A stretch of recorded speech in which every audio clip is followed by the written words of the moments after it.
So behind me is the former town hall for here, Southall, where the 55th anniversary of the Students' Federation of India is being held. This organisation has a long history of support for students from India who've come to study here. But not only that, but has also been a huge beacon of political radicalism and communism.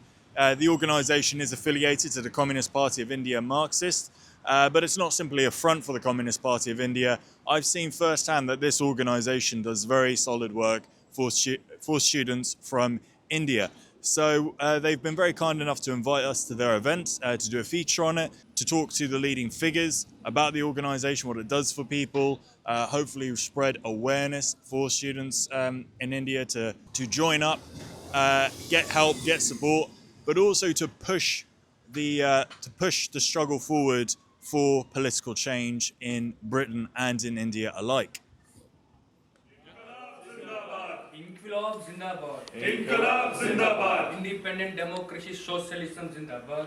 Independent democracy socialism zindabad. Zindabad, zindabad, SFI zindabad. Zindabad, zindabad. So I am here with the president of the Students' Federation of India here in Britain, and a good friend of mine. This isn't the first time us meeting. We met at a mutual friend's birthday party, Keith Bennett for Socialist Friends of China. So Nupa, when did you get elected as president of the federation? Thanks, Jesse. So I was elected as president of the Students' Federation of India UK last month in our conference that we held at Croydon, and we elected a new secretariat. We put forward a few new resolutions on what the organization aims to do in the new year. That's quite exciting. Could you tell us about these new resolutions and what else changed with that conference? To what extent has it changed the direction of your organization? Yeah, so the organization elected a new secretariat comprising of 11 members, as well as a new leadership and a new committee as part of the conference. And we also had a few new resolutions that we put out, especially on the organization's approach towards issues such as the issue that we see in Palestine today, the other global issues on imperialism, on the anti-colonial struggle, as well as local issues on the crisis that universities in the UK are facing and how the organization is going to approach this, as well as the rise of the right and reform in the United Kingdom and what role SFI plays in combating that. So those are really the two main things I wanted to talk to you about with your organisation, because I've seen firsthand the fantastic work your organisation does for Indian students in Britain and Indian students across the world. Tell us about the work that you've done for students, because I really want to raise awareness about your organisation and the crucial role that it plays. So this is a perfect occasion to do that because we are celebrating the 56th Foundation Day of the Students' Federation of India. We're celebrating 55 years of study and struggle starting from December 1970 to this day, where the Student Federation of India, especially back home, has fought for the rights of students, the rights of the oppressed, the rights of the working class, and has fought against the commercialization of education. So this struggle continues to this day, where we've been waging a strong fight against the fascistic forces that have taken root in India since 2015. We have held long struggles against the national education policy. We are currently waging an ongoing struggle to save public schools against the commodification of education, the commercialization of education. We've seen that more than 90,000 schools have been shut down in the recent past, and more than 65 lakh students have been dropping out. A lot of these are minorities, a lot of these are girls. So the organization is waging the Schools Bachao or Save Schools campaign. We have also been fighting against the violent attacks that have been faced by minorities and women in India. For example, the most recent case we saw of a student in Dehradun who was lynched by a mob just because he looked as though he was not Indian. And we have plans to wage a Desh Bachao, Samvidhan Bachao, which means save the Country, Save the Constitution campaign starting in 2026. So that's what the organization has been doing in India. And in the UK, we established our first unit in 2022 for the interests of international students in India, because we felt that there was a need for students who were part of the progressive movement back home to be connected to political issues while they were here, as well as to organize students who come here and face a host of new issues such as accommodation issues, issues with the cost of living crisis, issues with the way they approach the university, and issues concerning discrimination and racism that they face in a foreign place. So that's the work that we've been doing so far. So it's inspiring to see that you perform these really essential day-to-day assistance for students from India who study here, as well as being a very strong force for political change, not only in Britain, but also for India. But just to focus on Britain, you mentioned the threat of the rise of reform. So what kind of threats do you see with reform becoming a mainstream and potentially and quite likely the next government in power? So we've been approaching this issue very carefully because we are in a unique situation where we are organizing international students in a foreign country. And we come from a country where we have seen what the rise of the right can do to the people. We have seen how it can capture public consciousness and how it's very difficult to gain that back. So we're trying to use the lessons we've learned over there to contribute to the United Front movement against the right over here, because we know that with reform coming into power, it's going to become a very unsafe environment for migrants, for refugees, for international students, not just socially, but also economically and culturally. We're going to face a higher cost of living crisis. We're going to face material issues that need to be addressed from the United Left. So you've mentioned the United Front, and this is something that I've been really meaning to ask you about for a while. To my knowledge, you're part of this Together movement, which even includes the Labour Party. However, from our perspective in Cyclone, the Labour Party has been instrumental in creating the conditions that led to the rise of reform. I think you and I can agree Labour is the party of finance, capital, and imperialism. So what would you what would you have to say to that? Do you think the Labour Party are a viable part of this united front when their interests, in our view, are just as hostile to yours as reforms? I understand where you're coming from, but as I mentioned, we've seen the rise of the right in India, and this has led to an attack on democratic rights, an attack on the very fundamental rights of being a human being, the right to dignity, the right to access basic public facilities. And that is something that's very difficult to regain once you lose it. And we can see that the rise of reform might correspond with that in the United Kingdom. And there is no singular left force that's strong enough or capable enough to combat this on its own, which is why we've seen that the United Front tactic works historically in combating the extreme right-wing forces. And understandably, while Labour might be a less progressive force than others on the Together Alliance, we think it's extremely important for us to rise against the right and voice our resistance through stronger political forces at this moment. Well, I think I can definitely concur with you that a united front is necessary. I mean, the leader of the Workers' Party, George Galloway, also advocated for an electoral pact with the Green Party and your party. I think we might disagree on what role Labour plays, or should it play a role in that. But, you know, so long as you are doing such great work for students here, and so long as you are pushing the progressive working class struggle forward in both Britain and India, then you have our support. Thank you very much. Thank you for your time. Thank you. After election, when people actually thought they were going to get some relief and some recognition of the 49 billion pounds of contribution that students have been making to this country annually, that finally that be recognized. That's not what's happened. That is not what's transpired. So I'm here with Rushikesh, who's quite a prominent member of SFI.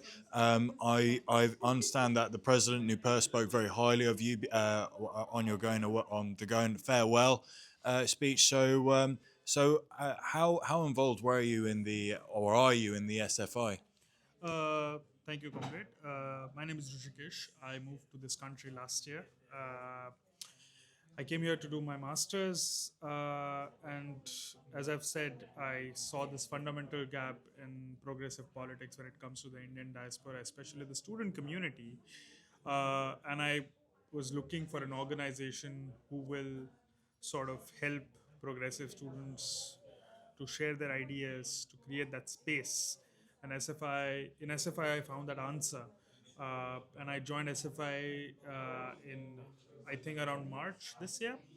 I had because it was a one-year master program. I didn't have a lot of time, and I cannot stay in this country because I came on a scholarship. But within the span of last 6 months, we have been able to grow our numbers quite significantly in London. We a lot of new students, around 50 to 60 new students, have joined in London within a span of last 6 months. Especially considering that that was not at the beginning of an academic year, so we didn't have a lot of new students to engage with. But now we are, and we conducted quite a few events, and it's not necessarily all political events. We were helping. I mean, of course, all issues are political, but we were helping them find houses. We were helping them find jobs. We were organizing community events. We organized walking tours, which basically showcases the history of colonialism and the presence of Indian diaspora here. And we're planning many more events. And I've had the fortune to lead some of these events and to basically collaborate with many more organizations. So yeah, it has been a very fruitful time for me as personally, individually, but of course I don't believe in individual struggles. It's all collective struggle, and I've had the fortune of working with really good individuals in SFI. Yeah, I mean, there was a lot of testimony to the hard work they've put into building this organization, and boy, it seemed to have come to a lot of fruition as your expansion has been explosive.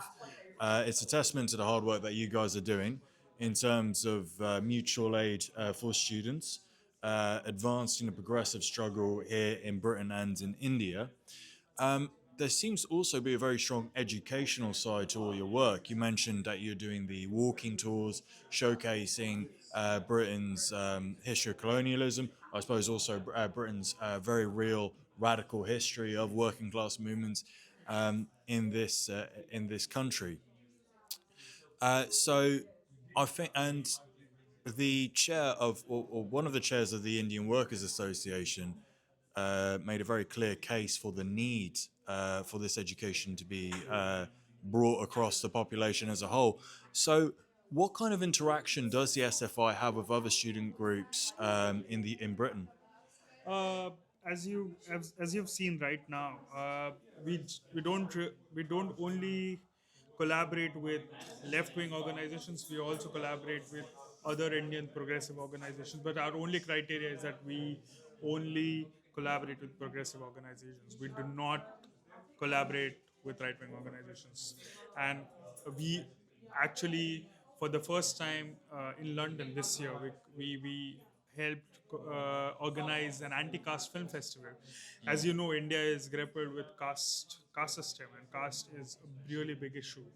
And tackling caste system is fundamental. And the problem of caste is not limited to India. It is everywhere where Indian diaspora is in a huge presence. So in UK, for example, caste discrimination is rampant within the diaspora community, and not a lot of people outside Indian diaspora know about this issue. So to bring light to the issue of caste discrimination, we organized first anti-caste film festival in SOAS University this year, and we collaborated with more than seven progressive Indian organizations, and it was a very successful event. We managed to onboard a lot of comrades through that event. Uh, so that is just one example of collaborating with different organizations here. Similarly, we have collaborated with different organizations throughout UK, not just in London. We have really strong presence in Edinburgh. We have really strong presence in Leeds. in Wales as well. So wherever we are in numbers, we tend to collaborate with all other student organizations, and not just Indian student organizations. As you have mentioned, we have collaborated with Young Communist League. Uh, we have collaborated with other student organizations of UK. We have also collaborated with student unions of universities. But the problem is the structure of student unions is very different in UK as compared to India. So we are still trying to build a presence in a lot more universities where there are Indian students, but it's an ongoing process, and we hope to succeed. Yeah. Well, it seems to be working as your organisation is growing at an impressive rate. I want to go back to your criteria on who you work with, and there's a distinction between, as you say, progressive organisations and right-wing organisations. And I've challenged Nupur on this about the Labour Party, and there is this wider united front that is including the Labour Party and standing up against reform. But given, I mean, we've heard from the chair of the Indian Workers Association about what kind of conditions Labour is creating in this country. Keir Starmer refuses to give an apology for the Jallianwala Bagh massacre. And not only that, but we're seeing Labour is the party of imperialism and is the party of austerity. So in your view, is the Labour Party a progressive organisation or a right-wing organisation? I would like to clarify my opinion on this as an individual opinion. I do not have the authority to speak behalf of our student organization in this particular matter, but I do agree with you in this current format and in its current structure. The current Labour government is not a progressive force for change at all. Yeah. I've lived in this country in the last 2 years now. And I've seen things getting worse right in front of me, in terms of threats to migrants, in terms of cost of living crisis becoming worse. Recently you heard the news of tube fares hiking up again by 30% from next year. These are really direct issues which impact working class population, be it British working class population or Indian working class population or a migrant population here. So I agree with you wholeheartedly on an individual level that Labour government right now is not a force of progressive change. But speaking from SFI's point of view, we are limited to Indian students who study here. So in that sense, we limit ourselves because we also have limited powers when it comes to organizing with National. But on an individual level, I do agree with you that Labour, I would not hesitate to even say that the current Labour government is much worse than the last Tory government, which was in power. Oh, wow. Yeah, fair play. Well, let's park politics aside for a second. You're finishing up your scholarship. What's next for you? I used to work as an environmental lawyer and a journalist back in India, and I was also helping in organizing. And my domain of expertise is, of course, climate politics, environmental politics. So I hope to go back and organize on these lines with local communities where I come from. I don't come from a city, I come from a very small town. So our issues are very pressing, and we are the first. We basically are on the front lines of climate change. My house has been damaged by a cyclone. I have reported from floods, from climate disasters, and I've seen dead bodies in front of me. So it is a very personal issue for me on a very fundamental level. So I plan to go back and work on these issues structurally and not just individually. I don't want to go and plant trees. That's not going to solve things. But we want systems to change so that we can stop climate crisis from happening. Well, Rishi, on behalf of my organisation, I want to say the best of luck to you and Godspeed to you. Thank you. Thank you very much for speaking to us. Salam. Salam. Comrade Rishikesh Kola, salam. I just want to say some words about Rishikesh. Actually, initially.